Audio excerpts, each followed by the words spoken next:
Livro Em Busca de Sentido, Parte 7. Humor no campo de concentração.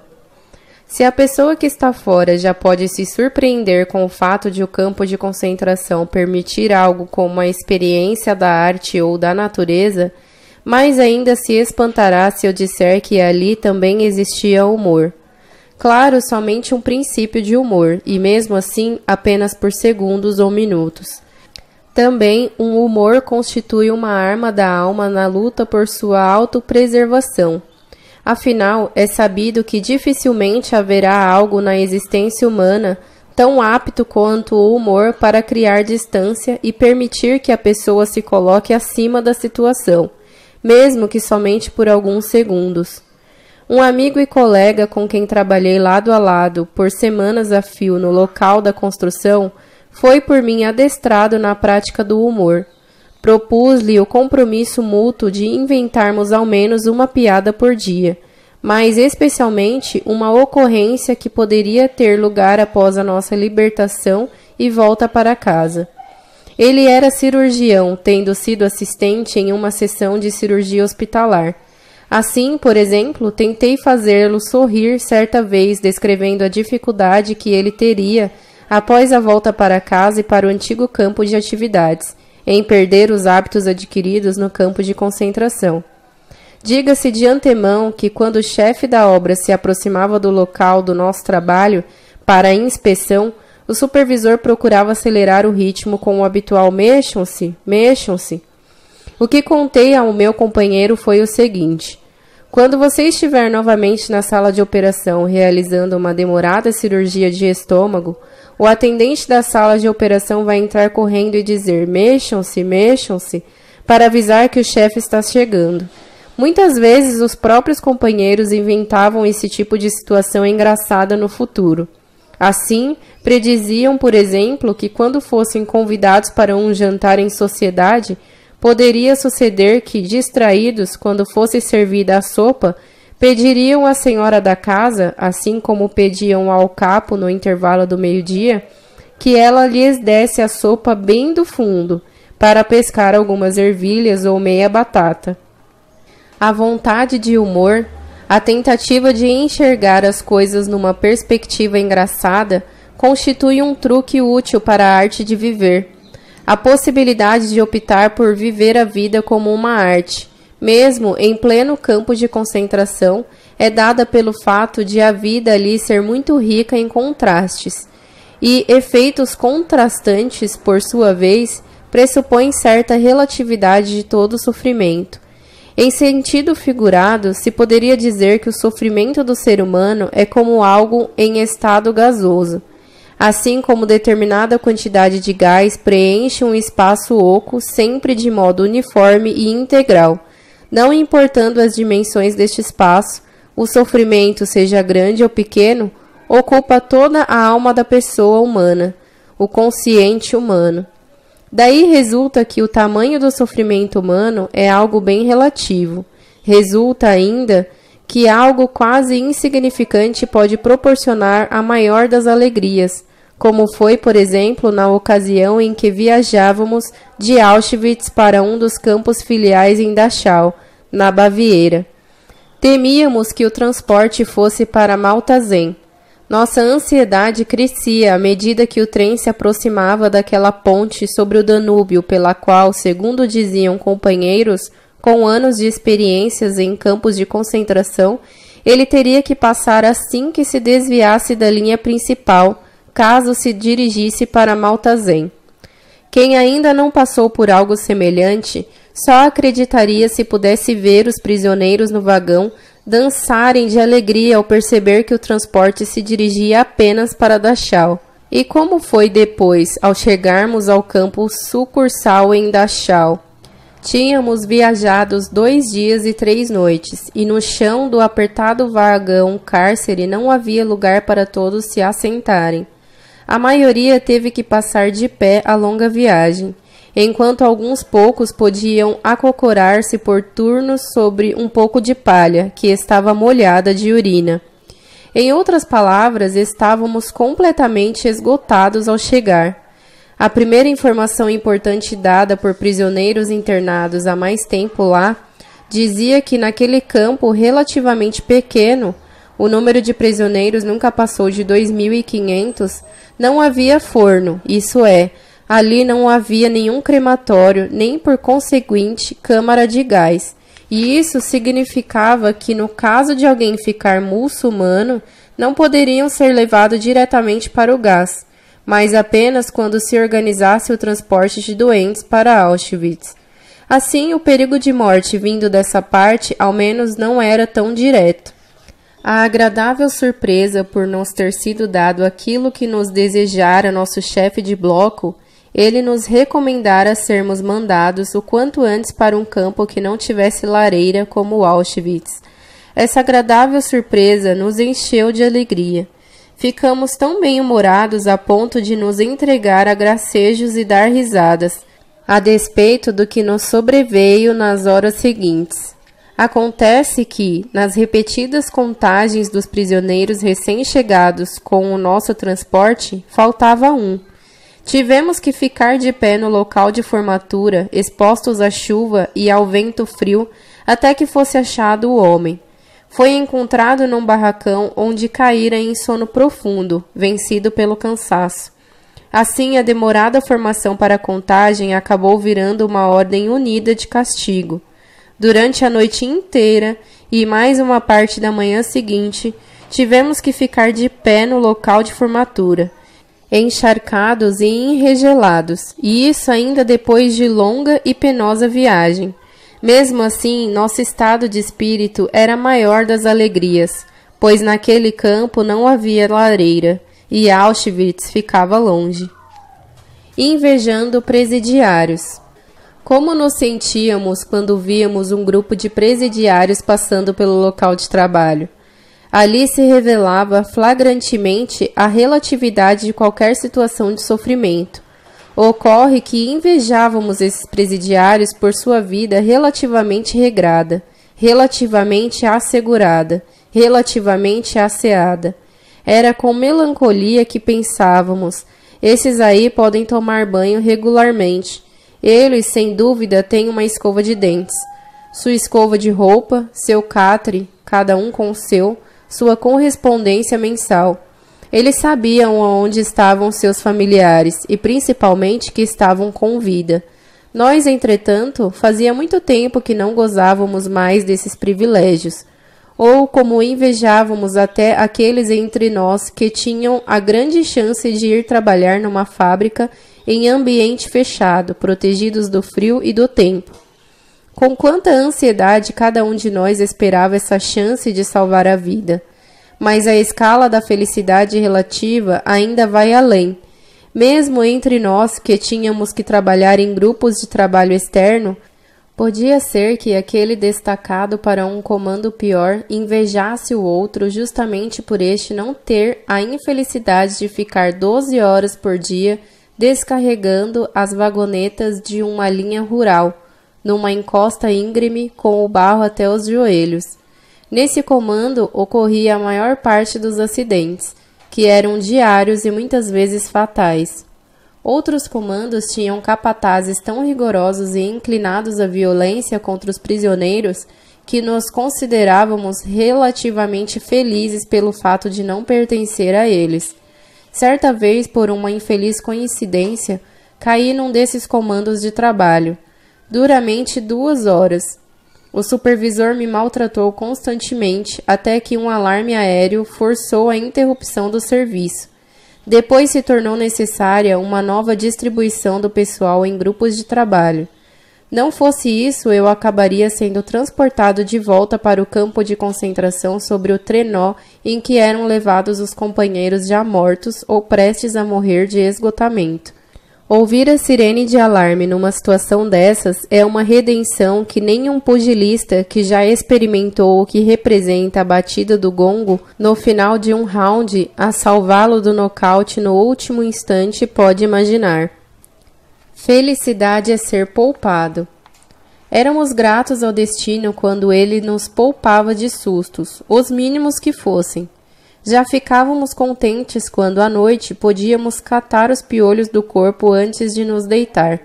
Em si, não era uma operação agradável, porque era preciso despir-se no barracão quase nunca aquecido, em cujo interior muitas vezes pendiam do teto estalactites de gelo. Mas nos dávamos por satisfeitos quando, em tal hora, não havia um alarme aéreo que causasse um blackout e nos impedisse de completar a operação cata-piolho, o que significava metade da noite sem conseguir dormir. É claro que todas essas miseráveis alegrias do campo de concentração representavam por excelência uma felicidade no sentido negativo, ou seja, uma isenção de sofrimento, e mesmo essa, conforme mostramos acima, apenas em sentido muito relativo. Alegrias positivas, mesmo pequenas, tínhamos só raras vezes. Lembro-me muito bem que elaborei certa vez uma espécie de balanço do prazer, cujo saldo resultou em que, no curso de muitas e muitas semanas, tive apenas 2 momentos de real contentamento.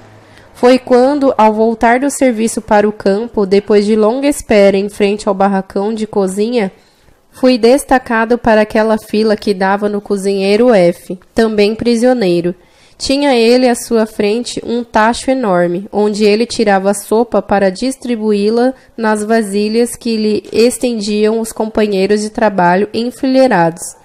Era ele o único cozinheiro que não olhava para a pessoa que lhe estendia o prato. Era o único que distribuía a sopa por igual, literalmente sem olhar a quem, sem dar preferência aos seus amigos pessoais ou aos seus conterrâneos, pescando para eles as batatas do fundo do tacho, para dar aos outros o caldo ralo de cima. Mas não faz sentido criticar aqueles prisioneiros para quem a sua panelinha era tudo. Quem vai atirar a primeira pedra em pessoas que dão a preferência aos seus amigos quando, mais cedo ou mais tarde, se trata de uma questão de vida ou morte? Num caso desses, ninguém deveria levantar a pedra antes de se perguntar com serenidade a toda a prova se com certeza teria agido de outra forma, estando na mesma situação. Muito tempo depois de ser libertado do campo de concentração e recomeçar uma vida normal, alguém me chama a atenção para uma fotografia reproduzida numa revista, mostrando prisioneiros num campo de concentração amontoados em seus beliches coletivos, a fitar de olhar vazio e observador. Você não acha terrível isso? Esses olhares horripilantes e tudo mais? Como assim? Pergunto eu, e de fato não consigo entender, pois naquele instante surge um quadro dentro de mim. 5 horas da manhã, lá fora, noite escura ainda, estou deitado sobre as duras tábuas de um galpão de chão batido, no qual cerca de 70 companheiros estão em repouso. Isso é, deram-nos baixa por estarmos doentes e não precisamos deixar o campo de concentração para marchar rumo ao trabalho. Não precisamos nem entrar em ordem unida. Podemos ficar o dia inteiro deitados ou encostados em nosso apertado cantinho no barracão, devaneando, esperando pela distribuição, uma vez por dia, da ração de pão naturalmente reduzida para os doentes em repouso, e pela distribuição, uma vez por dia, da ração da sopa ainda mais aguada e ainda mais reduzida para essa categoria. Mas estamos muito satisfeitos, sim, até felizes apesar de tudo. Aconchegamos nossos corpos para evitar toda a perda desnecessária de calor e estamos apáticos e lerdos demais para mexer um dedo sequer enquanto não for imprescindível. Enquanto ouvimos lá fora estridentes apitos e brados de comando do local de formatura onde acaba de chegar a turma de trabalho da noite. Abre-se a porta com um ímpeto. A nevasca invade o barracão. Uma figura coberta de neve, um companheiro exausto entra cambaleando para descansar alguns minutos sobre uma tábua. Porém, o chefe do barracão o bota para fora, porque durante a formatura de chamada é estritamente proibido permitir a entrada no galpão de repouso a quem quer que seja que não tenha ali o seu lugar. Como tenho pena dele! Quão feliz estou, neste momento, por não estar na pele dele, mas em repouso, podendo entregar-me a devaneios no meu galpão. Afinal, era como salvar a vida. receber 2 dias de repouso na enfermaria no setor de doentes e, além disso, ainda ganhar de quebra mais 2 dias. Ir para o setor de tifo exantemático? Mas, daquela vez, ainda tive muito mais sorte. Ao passar o 4º dia em repouso, constava que eu seria destacado para o turno da noite, o que para mim significava morte certa. Inesperadamente, o médico-chefe precipitou-se para dentro do barracão e instou comigo para que eu apresentasse voluntariamente para o serviço médico em outro setor, o de tifo exantemático. Contrariando os insistentes conselhos dos meus amigos e a diferença do comportamento calculista de quase todos os outros colegas de profissão não engajados, imediatamente resolvi apresentar-me. Eu sabia que num comando de trabalho eu me acabaria dentro de pouquíssimo tempo. Já que iria morrer, então eu queria que a minha morte tivesse sentido. Alguma espécie de ajuda aos meus companheiros enfermos, na qualidade de médico, sem dúvida me parecia ter mais sentido do que morrer como trabalhador braçal e ineficiente que eu era então. Isso foi para mim um cálculo muito simples e de modo algum um sacrifício heróico. Ocorre, porém, que o suboficial de saúde havia determinado em segredo que os 2 médicos que se apresentassem voluntariamente para o campo de febre exantemática poderiam ficar em repouso até ser levados para lá.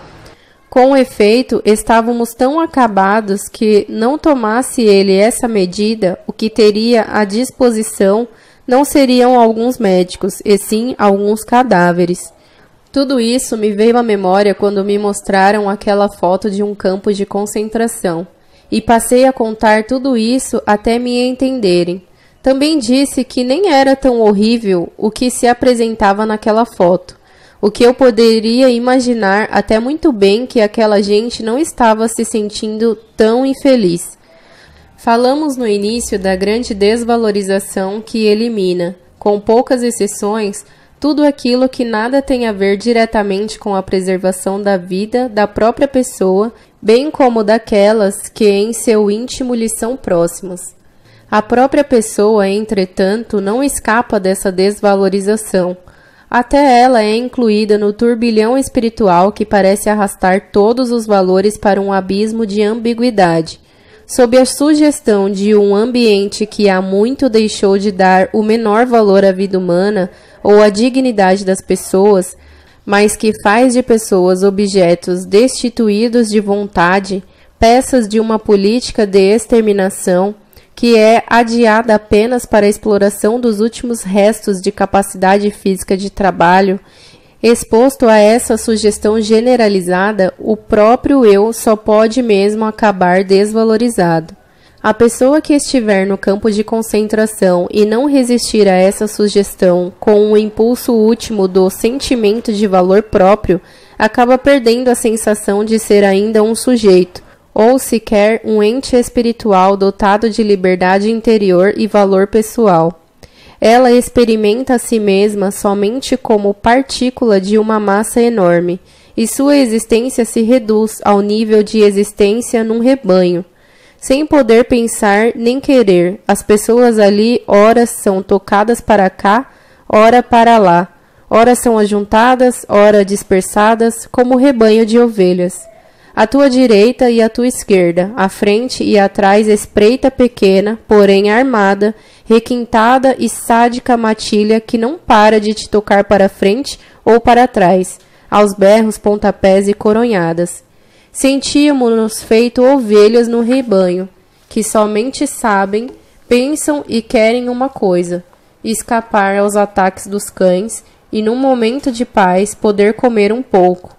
Como ovelhas que procuram temerosamente enfiar-se para o meio do rebanho amontoado, cada um de nós tentava postar-se no centro da fileira de 5 homens, e se possível também no meio de todo o grupo, para assim ter as melhores chances de escapar aos golpes dos guardas que marchavam ao lado da coluna, à sua frente e na retaguarda. Essa posição no meio apresentava ainda uma vantagem nada desprezível, ou seja, a da proteção contra o vento. Quando a pessoa que está no campo de concentração procura submergir completamente na massa, ela não está sendo apenas condicionada pela sugestão, mas trata-se ainda de uma tentativa de autopreservação em vários sentidos. Submergir em fileiras de 5 é algo que o prisioneiro cedo já faz mecanicamente. Conscientemente, no entanto, ele procura submergir na massa para fazer jus a um dos supremos mandamentos da autopreservação no campo: não chamar a atenção da SS sobre si, nem no mais insignificante detalhe. Ânsia por solidão. Naturalmente, existem ocasiões em que é necessário e também possível distanciar-se da massa. É fato notório que a companhia ininterrupta de tantos parceiros de sofrimento a toda hora, em todos os atos triviais do cotidiano, cria muitas vezes uma ânsia irresistível de escapar dessa permanente comunhão compulsória, ao menos por algum tempo. A gente é tomado pelo desejo profundo de ficar sozinho consigo mesmo e com os próprios pensamentos, pela saudade de um lugar de recolhimento e solidão. Eu já me encontrava em outro campo na Baviera, num assim chamado campo de repouso, no qual pude, então, finalmente trabalhar como médico durante uma grande epidemia de tifo exantemático. Durante certo período tive ali a felicidade de poder retirar-me para a tão almejada solidão, ao menos por alguns minutos. Atrás do galpão de enfermos, um barracão de chão batido em que se amontoavam cerca de 50 companheiros com febre alta, delirantes, havia um cantinho sossegado, onde a cerca dupla de arame farpado que circunda o campo formava uma esquina. Ali tinham improvisado com algumas estacas e galhos uma espécie de barraca na qual se jogava a meia dúzia de cadáveres produzidos diariamente em nosso campo, que era considerado pequeno. Havia ali no chão uma abertura de acesso à canalização subterrânea, fechada com tampa de madeira. Nesta eu me sentava, sempre que me podiam dispensar por alguns minutos como médico no galpão. Aninhando ali, eu contemplava, por entre a vinheta obrigatória do arame farpado, os vastos campos verdejantes e floridos, as distantes colinas azuis da paisagem bávara. Ali eu sonhava os sonhos de minha saudade e enviava os meus pensamentos para bem longe, para o norte e nordeste, onde supunha pessoas amadas. Agora, porém, somente enxergava ali nuvens de perfis estranhos e bizarros. Atirados a meu lado, os cadáveres cheios de piolhos não chegavam a me perturbar. Arrancavam-me dos meus sonhos apenas os passos do vigia a patrulhar periodicamente a cerca de arame farpado, ou talvez um chamado do galpão a me mandar para a enfermaria central a fim de receber medicamentos recém-chegados para minha estação de quarentena. 5 ou 10 comprimidos de aspirina ou cardiazol para tratar 50 pacientes durante vários dias.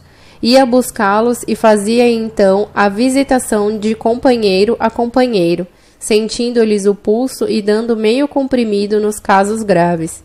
Mas os casos extremos não recebiam medicação nenhuma.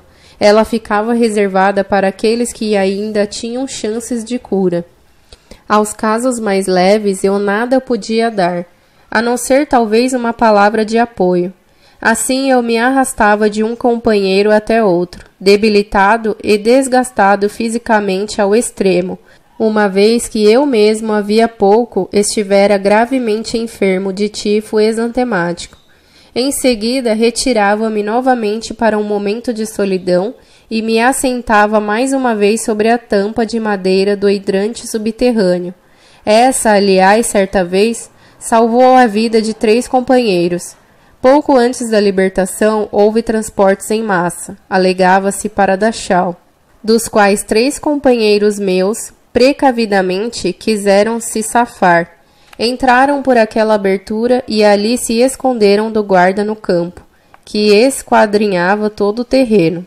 Naqueles minutos de ansiedade, eu mesmo, aparentando serenidade exterior, fiquei sentado sobre a tampa da abertura, diligentemente ignorando os guardas a procurar desconfiados.